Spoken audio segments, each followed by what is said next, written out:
और जो नशे का आदी हो जाएगा, सब कुछ देखेगा लेकिन कुछ कर नहीं पाएगा, पछताएगा, परिवार के लोग रोएंगे,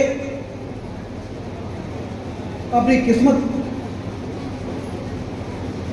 को लेकर विलाप करेंगे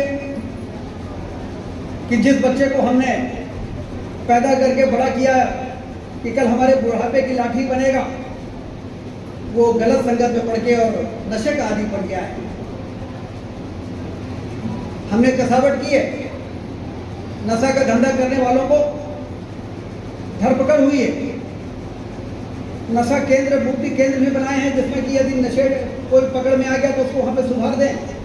कहा जाता है कि नशे का आदी आदमी को 60 दिन यदि नशा मुक्ति केंद्रों में रख दिया जाए तो उसके नशे की आदत छूट जाती है। उसका असर ये पड़ा है कि जो नशे की, मेडिकल नशे की जो शीशी 100 रुपए में मिलती थी, अब वो 500 रुपए में मिल रही है, मुझे पता है। इसका मतलब कसावट हो गई है। अपराधियों को जेल में भरा गया है, 500 से ज्यादा अपराधियों को जेल में ठूसा गया है, पकड़ पकड़ के। आप आश्चर्य करेंगे, 600 लोग रीवा की जेलों में नशा का व्यापार करने वाले पकड़ गए, और इसलिए सप्लाई कम हुई है और उसके कारण कीमत बढ़ गई है। लेकिन यदि हम सप्लाई कम भी करते हैं और यदि लोग ही उसको उठा उठा के फेंकना शुरू कर दें, हमारे नौजवानी, तो कोई कितना सप्लाई करेगा। इसके लिए युवाओं की भूमिका बहुत महत्वपूर्ण है, क्योंकि हम लोग विकसित भारत की बात कर रहे हैं, सुधार की बात कर रहे हैं, बेहतर भविष्य बनाने की बात कर रहे हैं, लेकिन बेहतर भविष्य तो आप ही के लिए। तो आप लोग इसमें नशा करने वाले लोगों की जानकारी, उनको जेल में बंद कराने के लिए नहीं, उनको सुधारने के लिए अपनी भूमिका का निर्वहन आप ही कर सकते हैं। तो सारे युवाओं से मैं पूछना चाहता हूँ, आप लोग इस काम में अपना योगदान देंगे कि नहीं देंगे? तो जरा हाथ उठाएं युवा जितने हैं, कॉलेज वाले।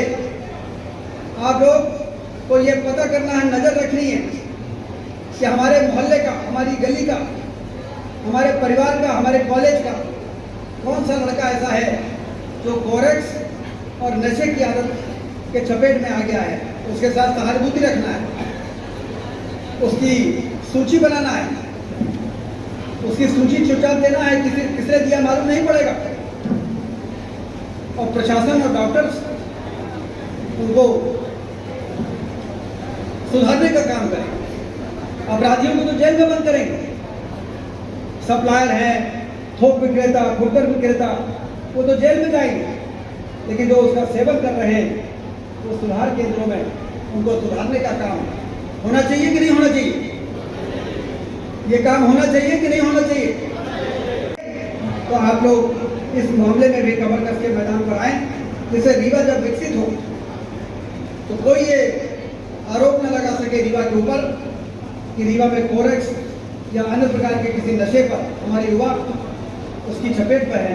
बल्कि ये कहना चाहिए कि जाके रीवा में देखो किस तरीके से नशा मुक्त शहर, नशा मुक्त जिला बनाने का काम रीवा में वहाँ के नौजवानों ने कर दिया। उस प्रकार से दूसरे जिले के लोग ये उदाहरण दें कि अब रीवा ने इस काम को कर दिया तो फिर हमको भी इस काम को करने की आवश्यकता है। उसका संकल्प लेने के लिए सभी दोनों हाथ ऊपर उठाएं और बोले भारत माता की, भारत माता की। और लोगों को बताएं कि नशा नाश की जड़ है।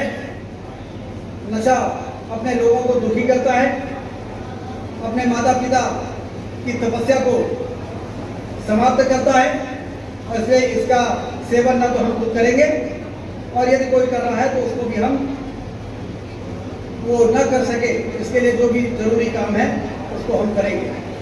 एक बार फिर से मैं वन नेशन वन इलेक्शन, जो एक बहुत महान उद्देश्य, बहुत कठिन काम है, लेकिन कोई भी कठिन काम हो, मोदी है तो, मोदी है तो कठिन काम को करने का माता यदि किसी के पास है तो नरेंद्र मोदी प्रधानमंत्री के पास। जो जरूरी काम है वो करना ही पड़ेगा। यदि हम शांत बैठे रहेंगे, समय निकल जाएगा और फिर हमारा देश इन विकृतियों और इन उलझे हुए मामलों के कारण हमारे देश को दीमक की तरह खोखला करने का जो काम है वो कभी बंद नहीं हो सकेगा। इसलिए हम सब अपना जन जागरण, अपना विचार विमर्श, अपना सुझाव इस प्रकार से प्रस्तुत करें और जल्दी से जल्दी वन नेशन वन इलेक्शन हो जाए, जिससे एक नए सुबह का आगाज हो सके और भारत तेजी के साथ आगे बढ़ने का काम मार्ग जो है उसका प्रशस्त हो सके। सबको बहुत बहुत धन्यवाद।